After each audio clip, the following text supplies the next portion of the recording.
going on, everyone? My name is SiahZ and welcome to our Lightning Arrow Bow Huntress build. Now this build is absolutely insane, doing 120 million damage when bossing, being able to kill 3-man +4 level pinnacle bosses within a second, being able to destroy the endgame T16, juice breaches, juice maps, all that good stuff, being able to clear really well and has good survivability. Overall, I really wanted to make a bow build to see if it was still viable, and I'm happy to say that it is still insanely good to run. It's off meta, and overall, it's a blast to play. Before we get into it, if you guys do enjoy this type of content or you like what I'm doing here on my YouTube channel, you consider hitting a like on the video and a subscribe to the channel. It does help me out immensely, and it does help with the YouTube algorithm, and in turn, that is the best way to support me right now. I should also be live right now on YouTube and Twitch streaming the build, so if you want to hop over, vibe with me there, the link for those will be in the description as well as the comment section of the video. All right, let's get right into it. Now we can get into the gear. So for the bow, we are running a Gemini bow. The reason for this is because we want to look for that bow attacks fire an additional arrow. Since we're not Deadeye, we are not going to have that additional arrow on the Ascendancy. So we need to roll either a Gemini or get the additional arrow modifier rolled onto the bow if you want to do a different base. So look for that. The other two stats we really want to look for is high accuracy rating and high critical damage bonus on it. Since we are accuracy stacking with the Ascendancy, 25% of the accuracy on the weapon will be physical damage. So it's better to roll high accuracy than high phys. So going with, looking for that additional arrow, accuracy and crit damage. From there, you could look for high phys, crit chance, level to projectile skills, attack speed, all that is good to roll on it. For the quiver, I am running a serrated quiver. Now this is a pretty bad base. You would want to go with like a prime quiver, a visceral quiver, something like that. But ideally, you can just look and go for the best stats on a quiver. But those are the two best bases for the build. From there, we want to look for like lightning damage, physical damage on the quiver. And then obviously crit chance, crit damage is really useful for us and has a lot of DPS. From there, you can either get like increased damage with bow skills, level to projectile skills, stuff like that. If you can roll all that on like I have here, you'll get a ton of DPS increase. But obviously, prioritize getting the crit chance, crit damage rolled onto it, and then look for the other stuff after that, because those are going to be the two most beneficial stats that will increase our DPS.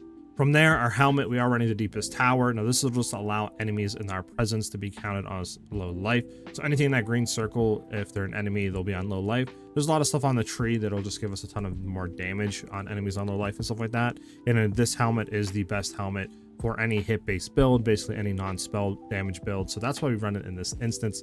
From there, on our body armor, running a hybrid sleek jacket, just looking for high evasion and energy shield onto it. Since we are playing hybrid energy shield evasion, we're running, tri-res on it, going for, try to get as much maximum life roll on the body armor as you can. So that's what we're looking for there. For the gloves, we're just looking for either high evasion gloves or good hybrid rolled gloves. Either one works, so you can look for both base. We want to try to look for attack speed, crit damage bonus, and then rolling some res on it just to be res capped. From there, obviously, you can look for like lightning damage to attacks, physical damage to attacks, accuracy rating, high life. All those are good to roll on top of it. For our boots, we are looking for high evasion rating boots. So anything that you can get your hands on that's high there, but high smooth speed. And then obviously, if you need to roll tri-res to be res capped, you can do that. That's what I had to do here. For the belt, we are running an ingenuity belt. Now this is just going to allow our rings, to get much more damage, more attributes given, more reses, etc. So that's why I run it here. It just gives us, like I said, more damage. Ideally, you would want to look for a 30-30 one instead of the one I have like this. But that's what you want to look for there, and that's why we run the ingenuity belt, just because it gives us so much damage. For the rings, we are running an unset. We need an unset ring because we have a good amount of skills we're running. And running an unset ring allows us to throw in like ghost dance, allowing us to get so much more basically survivability. So that's why we run it in that instance. From there, what we want to look on our rings is we want to look for lightning damage, either lightning damage, physical damage, or lightning damage, increased percent lightning damage. One of those two combos is going to be the best slot and going to give us the most damage. From there, we want to look for accuracy rating on both rings, going for dex and intelligence on one ring, and then again, roll res if you can to be res capped. On the other ring, I have an amethyst. You could do like amethyst, you could do a breach, you could do, basically any base, ruby, sapphire, whatever you need to be res capped. Go for that. Again, still looking for the lightning damage, increased lightning damage, or lightning and fizz, accuracy, reses and stuff like that. And then we want to have intelligence on both rings, so this way we can get to the intelligence to run our like ball lightning, etc. And then if you can, roll either a mana per enemy killed on your ring or mana per enemy killed on your quiver. This will basically allow us to fully sustain mana while mapping. For our amulet, we are running a Jade amulet. You can run a Jade, you could run, you know, anything else, a lunar amulet here, a solar amulet, whatever, you know, you can basically get your hands on that'll have the best stats for you. That's what I would go for. If you need obviously the attributes, go for like a Jade or something. But beyond that, what we want to look for is Spirit on it and plus level to projectile skills. This will allow us obviously to throw in Ghost Dance and other stuff like that. The strength will be nice because it'll allow us to get the strength requirement that we need to run some of the gems without actually putting any points in strength on the tree. So that's why we do it here. From there, obviously, what we like to look for on top of that is like maximum energy shield, evasion, stuff like that, just to give us more survivability. So if you can roll all that, you'll have a pretty good amulet. For the Anoint, we are running Storm Charge. This will just give us more crit chance, which is nice. But that increased elemental damage if we crit gives us a lot of DPS. And overall, I really like this. Basically, a notable to Anoint on the amulet. For our back bar, we are running a wand and shield. The reason for this is we can basically run Ball Lightning as our main applicator of shock. We can basically get to like 100% magnitude of shock. So what we want to look for on the wand, obviously, is any damage, just to give a little bit more damage to our Ball Lightning. So this way it'll have a better time applying that shock. And then just go for, you know, like increased chance to shock, increased crit chance. Then for our shield, we are running the Effigy of Cruelty. This will basically just allow our critical hits with spells like Ball Lightning, basically to apply stacks of critical weakness, allowing us to go from like 40% chance to crit all the way to like 90%. So it adds a ton of crit chance, and that's why I run it here because it gives a lot of damage. So that's what we do for our back bar. Now we can get into our skill gems. So for Lightning Arrow, obviously we want to have this highest level with quality. Then we want to run Martial Tempo on it to have more attack speed. With Bullseye to have more accuracy rating, since we're obviously accuracy stacking. This will give us a lot more crit chance overall. Then we are going to be running Fork. This just allow the clearing to be a lot better, allowing it, you know, to fork off enemies, to hit the enemies behind it, etc. Just helps with clearing. Going with Primal Armament, obviously for more weapon elemental damage. And then finally, Lightning Infusion, have a lot more lightning damage onto it, and this will also have a better time for clearing. Then we have Lightning Rods. Again, we want to have max level with quality onto this. Going with Concentrated Effect, have more area damage since this is an AoE skill. Then we're going Close Combat to have even more attack damage to enemies that are close to us within that 1 meter range. And since we want to basically play it like a melee skill on bosses, we're going to get full 25% more attack damage. Then we go Overextend, have 30% more critical damage bonus. Now, obviously, since we are crit build with like 90% chance to crit when bossing, Overextend is actually better than a lot of other support gems. So that's why we throw it on here. And it adds like 200% or something like that more crit damage, which is insane. We go with Elemental Focus for more weapon elemental damage. Then we're running Execute for 50% more damage against enemies on low life. Obviously, our helmet counts enemies on low life as long as they're in our presence, so this is just 50% more damage there. Then we're going to be running Barrage. The reason why we run this is to allow us to basically burst with either Lightning Arrow and Bossing, allow us to pre-set up a little bit quicker with the rods, and we can actually just throw this in with Premeditation for 15% more damage, since it will empower it and stuff like that, and it will work.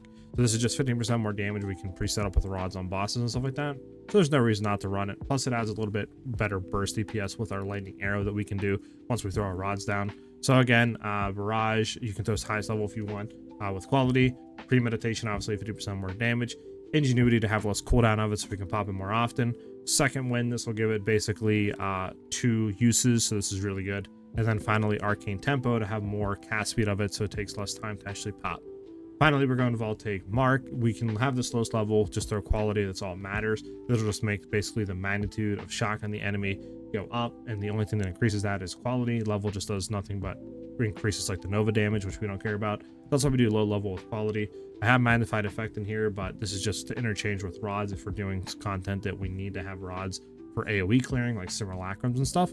So you can just take Magnified Effect and replace it with Conk Effect. Then we're running Connectivity, obviously highest level, going up to whatever intelligence you have with quality. So this way the enemy will have a less lightning resistance, which means more damage that we do. We're going Cursed Ground to turn into basically an AoE like persisting skill that'll always be up. So long as the enemy walks into it, they'll get cursed with that. Heightened Curse, have more magnitude of it, so it'll reduce the enemy's lightning resistance even further. And then finally, Ritualistic Curse to basically just have a bigger area of effect of it, so it's better to use. Then we are getting into our Ghost Dance, obviously highest level with quality if you can. This basically just going to allow us to, on hit, we'll consume a Ghost Shroud. That'll give us 7% of our evasion back as energy shield. So it just allows us basically to have full uptime of our 1000 energy shield that we have. So it's really good there and really good for survivability. We just throw fast forward in here to have less skill effect duration of it. Then we get into our Tornado Shot. You can do highest level with quality on here. We're running it with Overabundance to basically have more uses of it, so we can throw down 2 tornadoes instead of 1. Going with persistence to have more skill effect duration.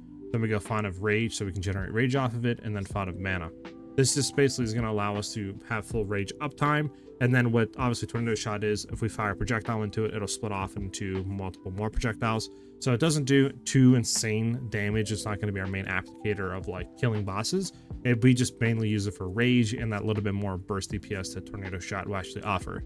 We're going into wind dance, obviously, so we'll have more evasion rating per stage. So it's like 30% more evasion rating, which is huge for us. And then obviously precision on there because we have the spirit, which is more accuracy rating, more crit chance, etc. Then we're going to do our ball lightning. Obviously, this is the main applicator of shock that we're doing with our weapon set 2 of wand and our shield. Obviously, we're going to be going with highest level we can up to our intelligence with quality, going with conduction to have more chance to shock, overcharge to have more increased magnitude of shock that inflicts, lightning exposure, so this way it'll inflict it, reducing the resistances to lightning.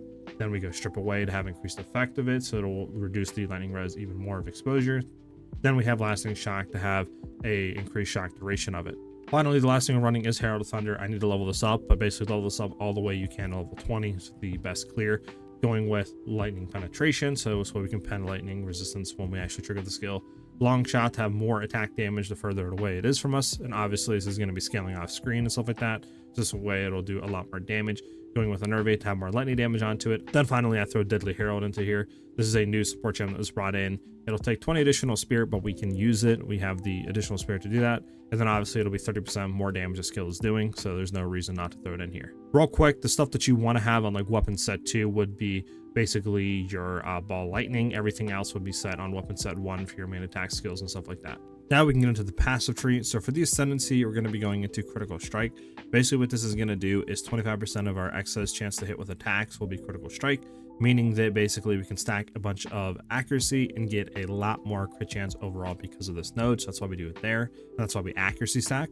Then we are going to go into penetrate. 20% of the accuracy rating on the weapon will be added as physical damage. So basically that's why we want to have high accuracy rating on the weapon with accuracy runes, because we'll get a lot of overall physical damage added, and that's what makes going for accuracy over high physical damage a lot better.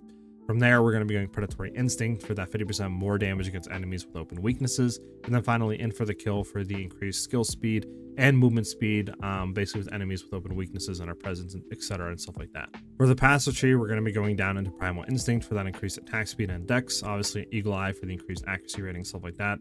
Then we'll be coming down over here, branching off to go into these nodes. All these are going to be increased damage basically against enemies on the life, damage against hits is lucky against enemies on the life, 60% increased damage against enemies on their own life. So this just gives a ton of overall increased damage since we are running the deepest tower and we're counting enemies on the life, so that's why we go into it. From there, we're going to be coming down, and with weapon set 1, we'll be going into Master Fletching to get increased bonuses from our equipped quiver. Then we'll be going into Precision Salvo for the basically attack speed and increased accuracy rating we're getting. From there, we're going to be coming down and taking the right side here, going into Cook.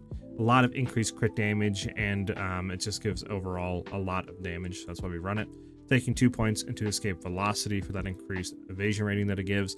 Then going into Freedom of Movement for, again, that increased evasion rating and stuff like that it gives. From there, we're going to come down and go into Catalyst. The increased elemental damage with attacks and stuff like that is really useful. Then with weapon set 1, again, we'll be going into Stand and Deliver. We take this, obviously, since we're playing it, within that 2-meter range of bosses. We'll get 25% increased damage plus 40% increased crit damage bonus is huge for us.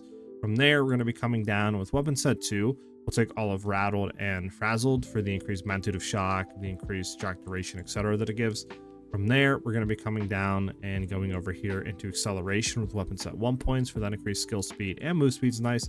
Again, with weapon set 1 points, we'll go in Falcon Dive. Since we have so much accuracy rating, obviously the increased attack speed we'll get off of it is really nice. So that's why we'll take this. Then finally, we'll go down and take this Jewel Socket, and I'll get into the jewels and all that what we're running after we do the passive points. From there, we're going to come back up and go into Coming Calamity. Obviously, we're running Herald of Thunder, so that increased lightning damage it gives is really nice. Pairing that with our lucky hits we get, we want to have the biggest min to max ratio of lightning damage we can for the increased damage. From there, we'll head up and take all this critical cluster. So Heart Stopping, increased crit chance and intelligence is huge. Heartbreaking, increased crit damage and strength is really huge. And then obviously Struck Through is 1% more crit chance added to our base, which gives us a lot of overall damage. Then we'll take Enhanced Reflexes. The increased percent dex is really nice, and that obviously increased evasion rating helps the survivability of the build a lot. From there, we'll head up, and with basically weapon set 1 points, we'll take Throat Seeker. Finally, we'll go up and come down basically and go into Exposed to the Storm. The damage that we'll get from the lightning pen and stuff is really nice. Plus the increased crit chance against enemies with exposure, which obviously bosses always have it, is really nice for us as well. Coming up, obviously, with weapon set 1 points, we'll go into Spectral Ward, just a lot more energy shield per evasion rating that we'll get on our body armor. Since we're running hybrid, this is a lot more basically survivability, so that's why we take it there. Finally, we'll come down and then head up and go into True Strike for that dex and increased crit chance. For the jugular, crit damage and intelligence is really huge. Then these 3 nodes over here going into Deadly Force is like 70% increased damage without a crit, which we obviously are always critting. Plus the increased crit chance is nice, so just a lot of overall damage. Finally, with weapon set 2 points, we'll be going down and taking General Electric and Harmonic Generator for that increased magnitude of shock and all of that we'll get with our weapon set 2 to basically achieve that 100% shock magnitude. And then finally, we'll come down and we'll take basically Unbound Forces again for the increased magnitude of shock that we inflict. Now we can get into the jewels. So I'll be running a controlled Metamorphosis. You want to look for a massive ring here so you can get the same passive skills that I get. Basically what this does is anything within these 2 blue lines we can get without actually connecting it on the tree. So it's really nice. So we'll be taking obviously Wildstorm for 15% more maximum lightning damage. And since we have lucky hits, obviously the bigger maximum value we have means basically the more damage we'll be doing with lucky hits. So that's really good. Going in, obviously, Moment of Truth for that increased crit chance is huge for us, plus the increased crit damage bonus we've done on crit recently. It's kind of nice. Finally, we'll go into Staggering Palm, obviously, for the increased fizz damage is nice, but mainly for that increased crit damage bonus that it gives. Then we're going to be running in Against the Darkness, basically Diamond here, looking for damage as extra lightning damage. Throw it here, it'll get full effect from these 3 nodes. So this will be 12% extra damage as lightning, which is huge for us. Then we'll come down and we're actually going to be running a just normal Time Loss Emerald, going upgrade radius to medium. Main thing we want to look here is increased crit chance for attacks. You could then look for increased damage against hits with rare unique enemies, increased damage with bows, even like lightning, elemental damage, attack damage is all good here. But getting that medium and crit chance allows us to take full effect of this node, this node. Like we have like 5 nodes that we can get effect with, is really huge for us and adds a good amount of damage. So that's why I did that. Then for the last jewel that we're running is a From Nothing Diamond going with Unreavering Stance. The reason why we run this is this will come over here and this will allow us to go into these nodes and get a ton more damage against enemies on low life. So again, this is huge for us, adds a ton of DPS. That pretty much covers it for the build, but like I said, I'm having an amazing time playing it. We're basically killing, 3-man plus 4-level pinnacle boss within a second, doing 120 million damage. It's bow, it's off meta, we're clearing, it's really fast, we have good survivability. Overall, the build is just a blast to play, and I think you guys are really going to enjoy it. As always, if you guys did enjoy the video, you're liking what I'm doing on the channel, if you consider hitting a like on the video and a subscribe to the YouTube channel, it helps me out immensely and it helps with the YouTube algorithm, and right now that is the best way to support me. Also should be live right now streaming the build on YouTube and Twitch. The link for that will be in the description as well as the comment section of the video.